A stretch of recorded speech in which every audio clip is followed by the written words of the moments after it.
من الشيطان الرجيم بسم الله الرحمن الرحيم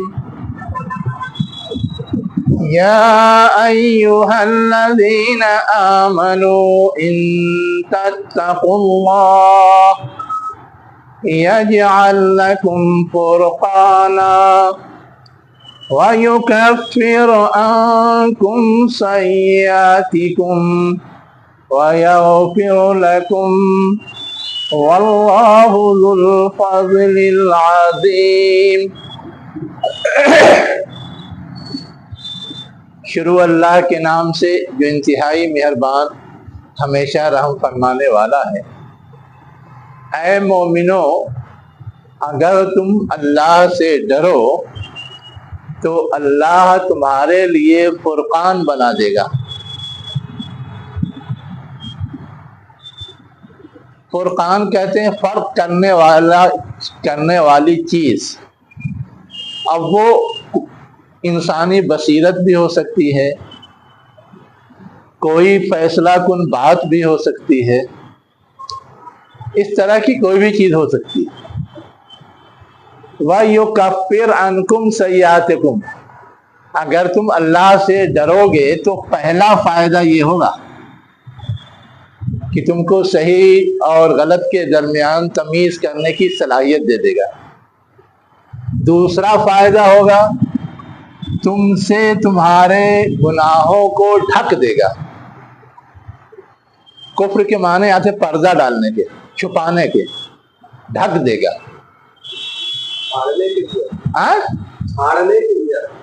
جھاڑنے کے آتے ہیں، یقیناً لوگ ترجمہ کرتے ہیں، لیکن ایک سوال ہے یار، جس کی وجہ سے وہ ترجمہ کرنا بہت زیادہ سوٹ نہیں کرے گا۔ اگر ہم جھاڑنا مان لیں تو اگلا جو یہ تیسری بات ہے، اور تمہارے لیے وہ کیا کرتا ہے؟ بخش دیتا ہے۔ تو بخشش میں کیا ہوتا ہے؟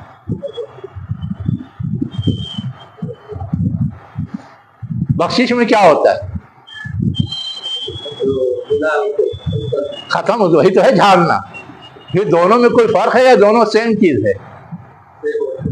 سیم ہو جا رہا ہے، حالانکہ قرآن دونوں کو الگ الگ بیان کر رہا ہے۔ اس کا مطلب دونوں الگ الگ چیز ہونی چاہیے، اس لیے وہ ترجمے میں فرق کیا جا رہا ہے۔ جہاں جہاں بھی آئے گا یہ سوال کھڑا ہوگا اور ہر جگہ فرق کیا جائے گا۔ اس سے معنی کی ادائیگی الگ ہو جاتی ہے، مفہوم الگ الگ طے ہو جاتا ہے، اس لیے وہ ترجمہ بہتر ہے نا۔ کیا الگ الگ ہوتا ہے اس کو سمجھیے تو آپ کو پھر پوری بات سمجھ میں آئے گی۔ ایک تو یہ ہے کہ کسی نے کوئی غلطی کی ہے نا، میں نے دیکھا کہ غلطی کی، لیکن میں نے وہ غلطی اس کے سامنے واضح نہیں کی۔ کلاس میں کتنے بچے شرارت کرتے رہتے ہیں، لیکن جب یہ ہے کہ معمولی ہے، نظر انداز کرنے والی ہے تو نظر انداز کر دیتے ہیں، اس کے اوپر بھی نہیں واضح کرتے کہ اس کی غلطی ہم نے پکڑ لی۔ یہ ہے یکفر عنکم سیئاتکم، تمہارے گناہوں کو پردہ ڈال دیا، جانا ہم نے ڈال دیا، نظر انداز کر دیا۔ اور یغفر لکم کا مطلب یہ ہے کہ میں نے جانا، پکڑا، جتایا بھی، پھر بخش دیا، اس پہ سزا نہیں دی۔ یہ ہے دونوں کا فرق۔ تو پردہ ڈالنے میں وہ پہلی بات ایک حد تک سمجھ میں آتی ہے کہ میں نے جانا تو، لیکن پردہ ڈال دیا، اس کو اجاگر ہی نہیں ہونے دیا۔ اور جو دوسرے میں ہے کہ بخش دیا کا مطلب یہ ہے کہ میں نے جانا، اس کو جتایا بھی کہ میں جان گیا ہوں، اس پر سزا لاگو ہوتی ہے یہ بھی اس کو جتا دیا، اس کے بعد پھر معاف کر دیا۔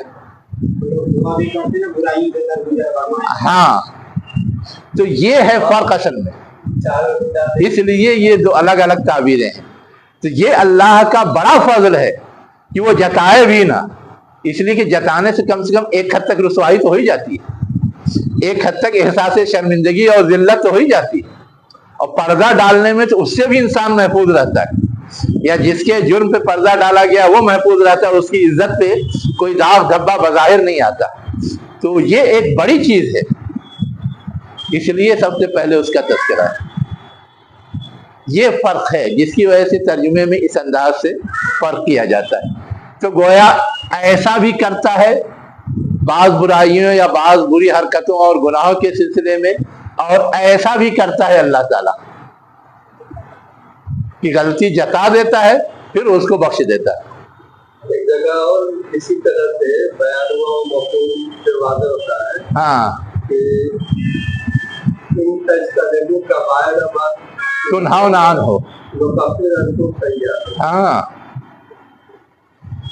اگر تم بڑے گناہوں سے اجتناب کرو تو جو تمہارے چھوٹے چھوٹے گناہ اس سے میں پردہ ڈال دوں گا. اس کی حیثیت گویا ایک طرح سے نظر انداز کرنے کی ہو جائے گی. یہ ہے، اور ایسا اللہ تعالیٰ کیوں کرتا ہے؟ واللہ ذو الفضل العظیم. اب جس سیاق میں یہ آیت ہے اس کو آپ سمجھیے تو اور زیادہ سمجھ میں آئے گا. سیاق کیا ہے اس کا؟ غزوہ احد کہ غزوہ بدر. غزوہ بدر. چلیے، بدر کے موقع سے جتنے لوگ بدر میں شریک ہوئے سب کا رول یکساں تھا یا کچھ فرق تھا؟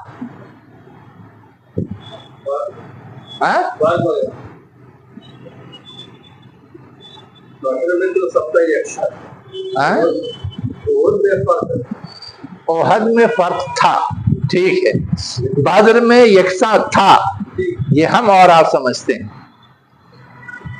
لیکن یہ مجھے بتائیے کہ جو لوگ شہادت پا گئے اور جن لوگوں نے نہیں پایا، دونوں کا معاملہ برابر ہے؟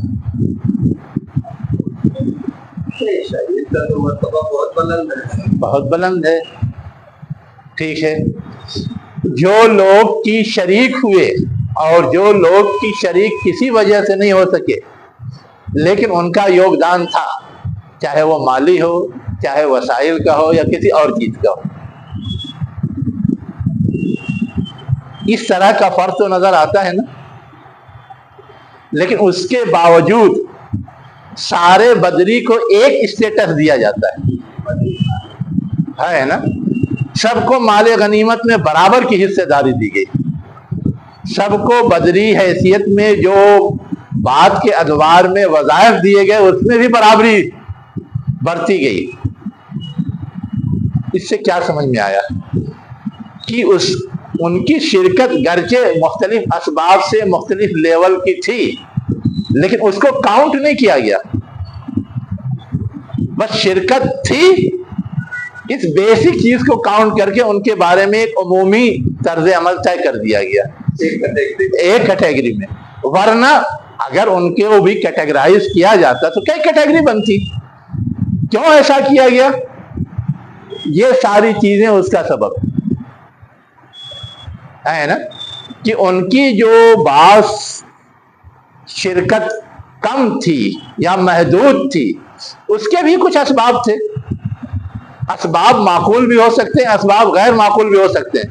کسی کا دل چیر کر کے کسی نے نہیں دیکھا ہے.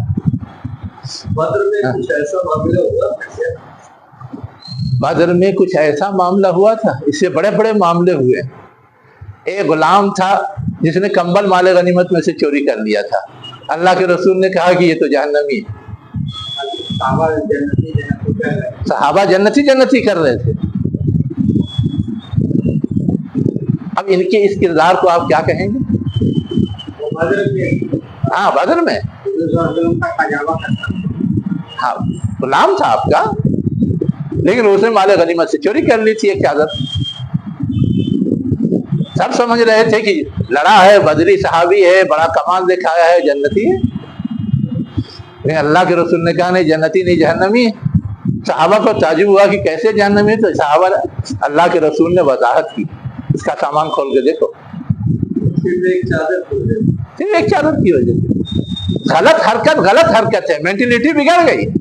نیت الٹ گئی. یہ اصل چیز سمجھنے کی ہے. وہ چاہے صرف ایک چادر ہو چاہے 1 روپیہ ہو.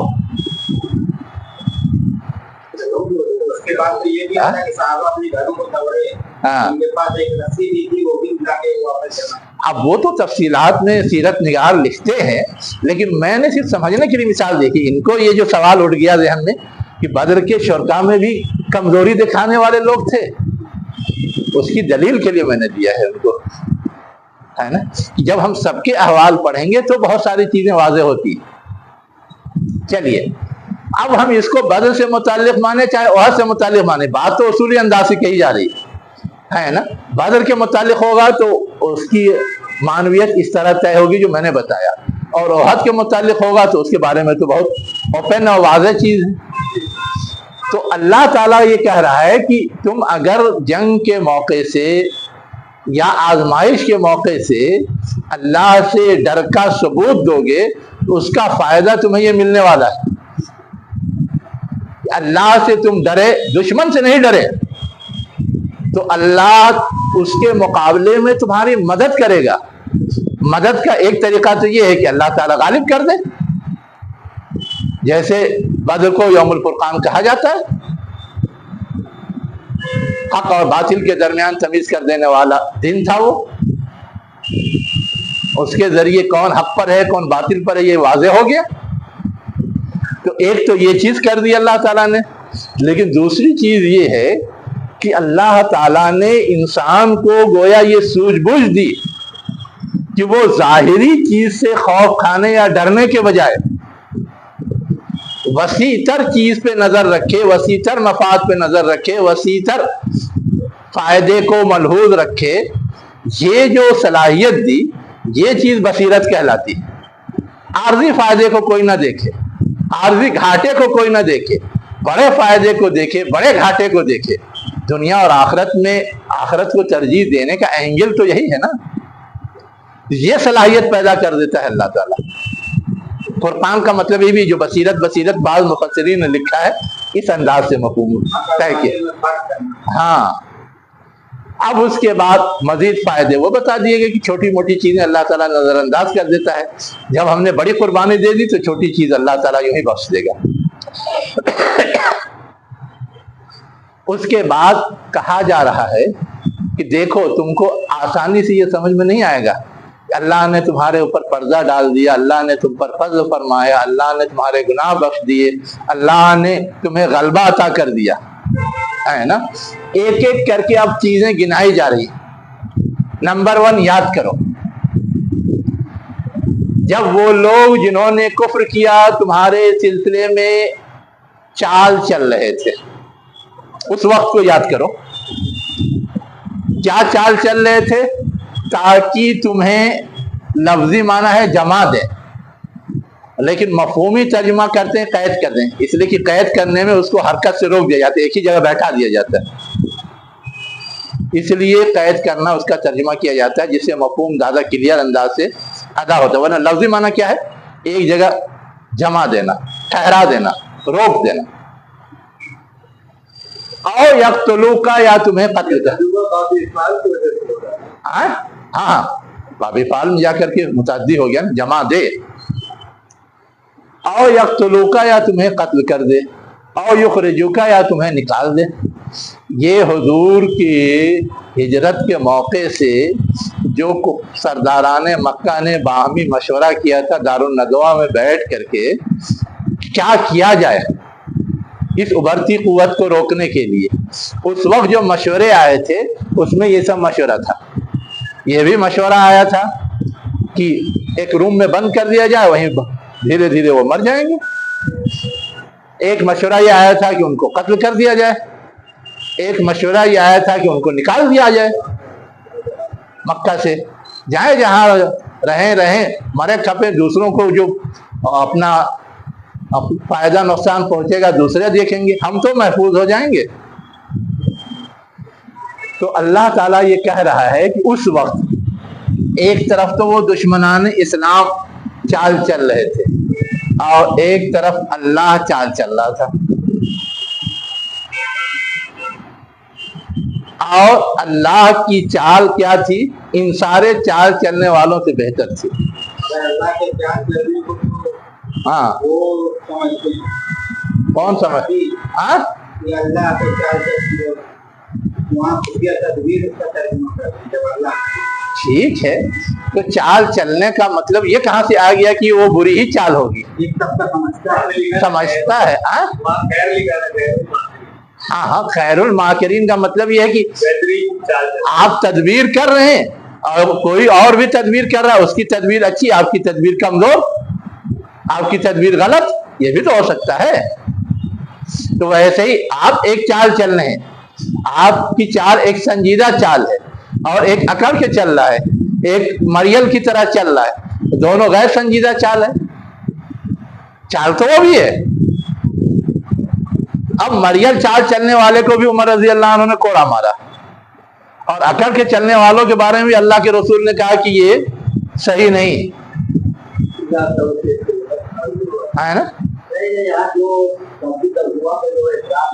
ہاں مطلب جو ہے اللہ تعالیٰ نے اپنے لیے بھی استعمال کیا ہے، ہاں لوگوں کے لیے ہاں ہاں. اس لیے کہ عربی زبان میں اس کے اندر منفی مفہوم پایا ہی نہیں جاتا، یہ ہمارے اردو کا ہے. لوگ سمجھ میں جو مکار ہوتا ہے ہاں اس سے لوگ سمجھ، میں کہی وہی تو کہہ رہا ہوں کہ اردو میں ہم لوگ اس مفہوم میں استعمال کرتے ہیں، نگیٹو لیتے ہیں. عربی میں یہ نگیٹو معنی میں آتا ہی نہیں، وہ کسی کے لیے بھی استعمال ہو سکتا ہے. اب کسی کے لیے استعمال ہونے میں کوئی اچھا استعمال کرے گا اچھا، برا استعمال کرے گا برا. تو ایسے بہت سارے الفاظ ہیں. اب جیسے قرآن ہی میں آیا ہے ذلیل لفظ ہے نا، ذلیل لفظ جو آیا ہے وہ صحابہ کرام کے لیے بھی آیا ہے. وانتم اذلہ ذلیل کی جمع ہے. اب وہاں مفہوم اگر ہم رسوا لیں، بے عزت لیں، جو اردو میں معنی پایا جاتا ہے ذلیل کا، کمینہ لیں، نالائق لیں، صحیح ہوگا؟ نہیں ہوگا. وہاں یہ ہے دبائے ہوئے، کچلے ہوئے، پیسے ہوئے، یہ ہے مفہوم. مکی زندگی میں تو صحابہ کرام کہا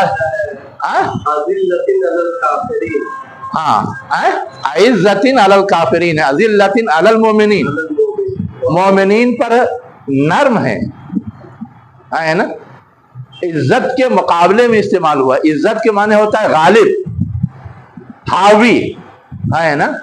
اور مومنین آپس میں کیا ہے، ایک دوسرے پر حاوی ہونے کی کوشش نہیں کرتے، دوسرے کو آگے بڑھاتے ہیں، خود پیچھے ہو جاتے ہیں نا. اب کوئی پیچھے ہو تو اس کا مطلب وہ دبا ہوا ہے، وہ پست ہے نا. وہ ہے اصل مفہوم اس کا، حاوی کے مقابلے میں. تو اب وہ مومنین سے مقابلہ آرائی نہیں کرتے، ان سے ہر چیز کا بدلہ نہیں لیتے، ان کو نظر انداز کر دیتے، ان کو معاف کر دیتے، یہ مفہوم ہے نا وہاں. لیکن اگر کوئی کافر ہو تو اس کو کسی قیمت سے معاف نہیں کرتے، اسے ہر چیز کا بدلہ دیتے ہیں، ہر حساب کتاب چکاتے ہیں.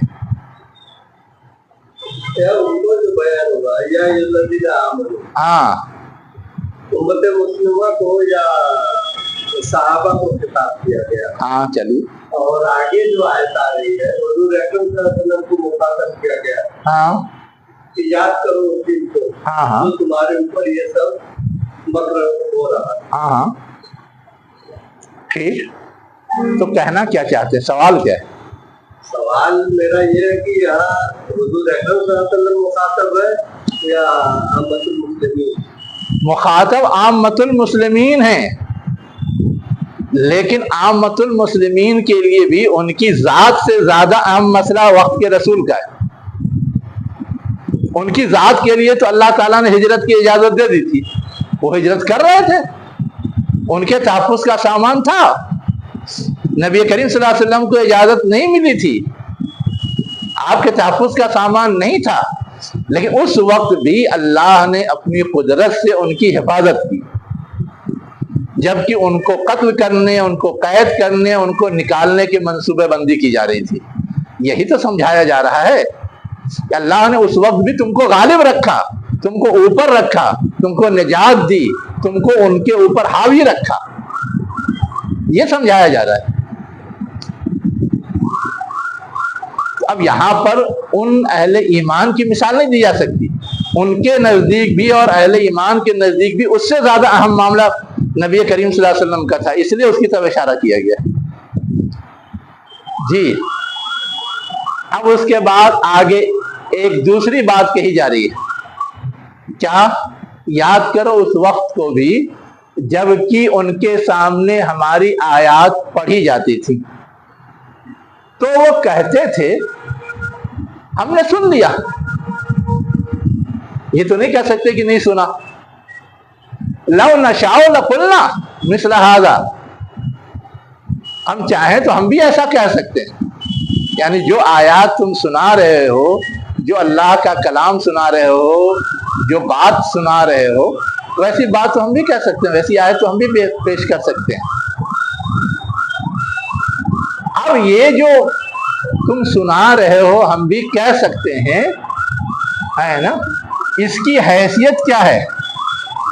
یہاں پر دیکھیے کچھ چھٹا ہے آپ سے،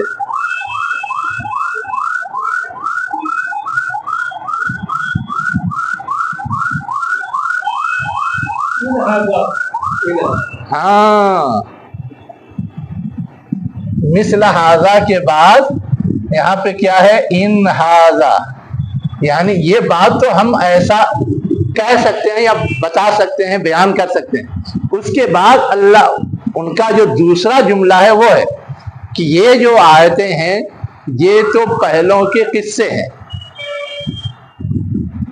یہ نہیں ہیں مگر پہلوں کے قصے، افسانے۔ اب اساطیر جو لفظ ہے یہ اسطورہ کی جمع ہے، اسطورہ کہتے ہیں افسانے کو، ہماری زبان میں جس کو افسانہ کہتے ہیں نا، افسانے کا مطلب قصہ تو ہے وہ ضرور، لیکن 100% صحیح ہے اس کی گارنٹی نہیں، اس لیے کہ افسانہ تو گڑھ کے بنایا جاتا ہے، اس کے کردار بہت سارے طے کیے جاتے ہیں۔ تو قرآن میں بھی بہت ساری تاریخ بیان ہوئی ہے، سب کو القط کرنے کے لیے آسان جملہ ہے، پہلوں کے قصے ہیں، وہ بھی ایسے فرضی قصے، سچے جھوٹے کچھ بھی، افسانہ ٹائپ، یہ ہے کہنے کا مطلب۔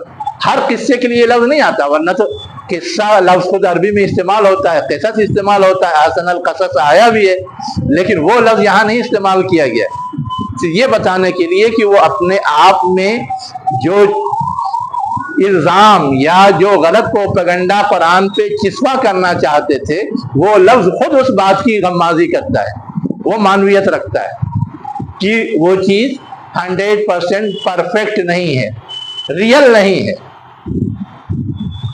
اسی سے سطر بنا ہے، ایک سطر لکھا، سطر کے معنی تو لائن ہوتا ہے نا، اور سطر کی جمع تو دوسری آتی ہے، یہ میں نے کیا بتایا؟ اسطورہ، اوریجن وہی ہے نا، الف سین تے تو واو رے، یہ سب جو ہے اس میں اصلاً سین تو رے مادہ ہے، باقی سب زائد ہے، الگ الگ بنتا رہتا ہے، لیکن ہے یہ کہ اصلاً سطر معنی ہوتا ہے لائن جو کھینچی جاتی ہے نا، اور کوئی بھی تحریر ہے وہ کھینچ کر کے ہی لکھی جاتی ہے نا، تو بس یہ مفہوم دینے کے لیے کہا گیا اسطورہ، اس لیے کہ افسانہ بھی جب لکھا جاتا ہے تبھی وہ کوئی حقیقت کا جامہ پہنتا ہے، ورنہ ایسے کوئی سنایا کرے کوئی واقعہ، اس کو واقعہ تو کہہ دیتے ہیں، لیکن اس کو لکھا ہوا، لکھ دینے کا مطلب ہی کہ اس کو ایک طرح سے یوں سمجھ لیے کہ دیرپا بنانے کی کوشش کی گئی، اس کو ہر ایک تک منتقل کرنے کا اہتمام کیا گیا، چاہے وہ غلط ہے، ورنہ تو حادثات کتنے پیش آتے رہتے ہیں، واقعات لوگ کتنے گاڑتے رہتے ہیں، لیکن ہر چیز لکھی نہیں جاتی، لکھی وہ چیز جاتی جس کے ذریعے کوئی پیغام دینا ہو، چاہے صحیح چاہے غلط، تو یہ کہنا اصل مقصود ہے، اور قرآن مجید تو لکھت شکل میں ان کے سامنے آ رہا تھا، اس لیے وہ الزام دے رہے تھے۔ تو یہ دوسری بات ان کی طرف سے قرآن کے بارے میں کہی جا رہی تھی، اللہ تعالیٰ نے اس کو بھی غلط ثابت کیا، ان کو چیلنج کر دیا کہ اگر تم کہتے ہو یہ اساطیر الاولین ہے تو ایسا پیش کر کے دکھاؤ، وہ جواب آلریڈی آ چکا ہے، اس لیے اس کی طرف اشارہ نہیں۔ اس کے بعد پھر تیسری چیز کہی جا رہی ہے،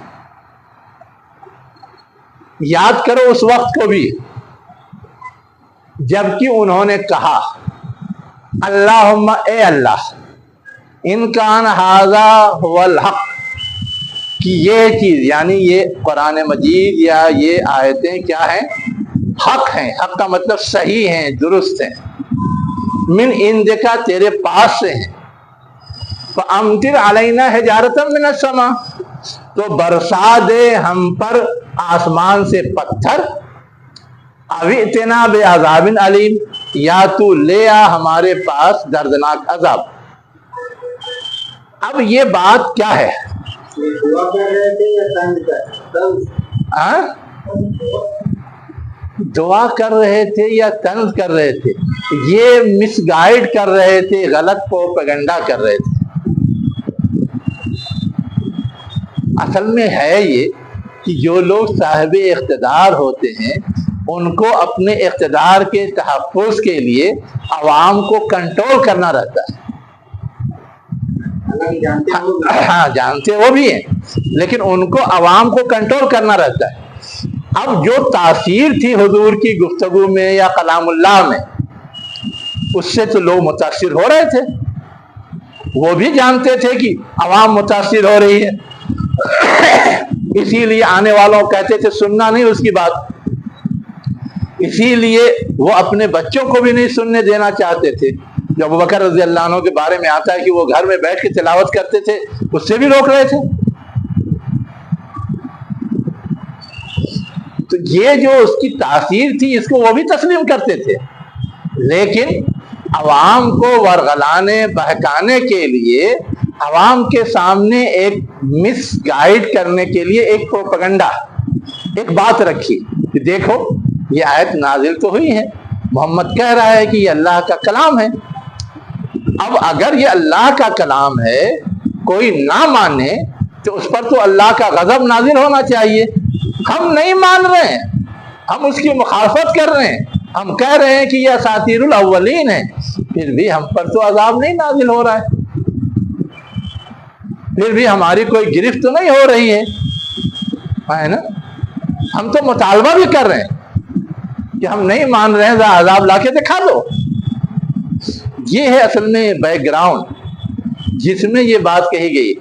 اذ قالو، جب انہوں نے کہا، ہے نا، دکھانے کے لیے عوام کو اس انداز سے بھی کر دیتے ہیں، کہہ دیتے ہیں تاکہ عوام گمراہ ہو جائے اور اس کو یقین ہو جائے کہ ہاں واقعتاً یہ تو اللہ تعالیٰ سے فریاد بھی کر رہے ہیں، پھر بھی اللہ تعالیٰ کا غضب ان پہ نہیں نازل ہو رہا ہے، اس کا مطلب محمد ہی کی بات غلط ہوگی، ان کی بات ہی صحیح لگتی ہے۔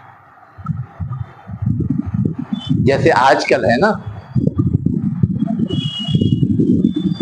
جتنی قدیم تاریخ ہے سب کو الٹ پلٹ کر کے بیان کی جا رہی ہے اپنے آپ کو سرخرو ثابت کرنے کے لیے۔ یہ کہا جا رہا ہے کہ ہندو بڑے اداروادی ہوتے ہیں۔ اداروادی کا مطلب کیا؟ روادار۔ دلیل یہ ہے کہ ہندوستان پر تو باہر کے لوگوں نے حملہ کیا، مسلمانوں نے کیا، انگریزوں نے کیا، اور پتہ نہیں کس نے کیا، ہندوؤں نے کبھی ہندوستان سے نکل کر کے کسی ملک پر حملہ نہیں کیا۔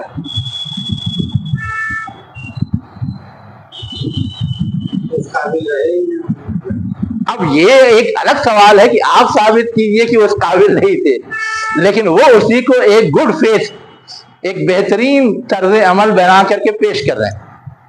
جو نئی تاریخ کی کتابیں آ رہی ہیں اس میں پیش کیا جا رہا ہے۔ ان سے اگر کوئی پوچھ دے کہ کیا ہندو راجاؤں نے افغانستان پہ کبھی حملہ کیا ہے یا نہیں؟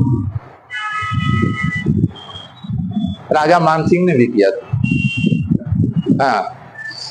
اشوک نے حملہ کیا ہے یا نہیں؟ ان کی تاریخ دیکھ لیں۔ ساؤتھ کے کچھ راجاؤں نے چین پر حملہ کیا ہے کہ نہیں؟ ان کی تاریخ دیکھ لیں، سب ان ریکارڈ ہے۔ تو یہ سمجھنے کے لیے ابھی کافی ہے کہ لوگوں کو ورغلانے، مس گائیڈ کرنے کے لیے